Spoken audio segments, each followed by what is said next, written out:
lot of times after I get to know someone, or even before I know someone, upon meeting someone, I get asked, the obvious question, why did you come to Korea?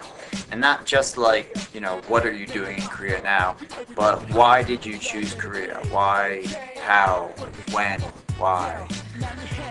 For me, it's a very long story, and in order to explain why Korea, first I have to explain how did I discover Korea? How did I learn it existed?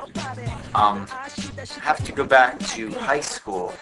There's this stereotype that Americans aren't very good with geography.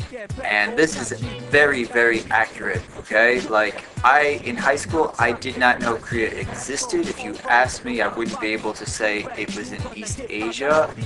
I didn't know the difference between East Asia and Southeast Asia. I mean, if you're American, you have to learn like all 50 states and know things about them, and that's a lot of states, and there's a lot of useless stuff to learn. So we get very confused very easily. So, have a little sympathy for what we have to go through in our education.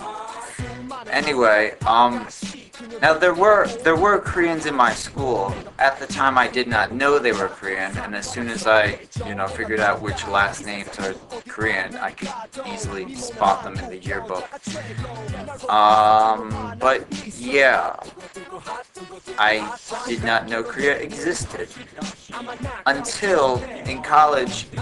Well, in high school, I went to like a small suburban town. I lived there most of my life up until college. Like I said, there were some Koreans there. It's mostly white. It's middle upper class. So I didn't know anything. I went to college at NYU, which is in Manhattan, and I stayed in the dorms there. And if you know anything about Manhattan, Manhattan is the rest of the world. You can find everyone there. So, over time, like in my first 2 years, I began to identify like Hangul, like the characters. Like, as far as I know, it's the only written language that's got like, the eon, like the circles. That's not like, O, like O. That's not very clear, is it? It's the only non-English language that has a very clear circle character. And that helps. And what else? Well, like, I enjoyed going to Chinatown and Flushing in New York, and because, I don't know, like, at that time, growing up in, like, a mostly white suburban town, like, Chinatown was kind of exotic for me and my friend.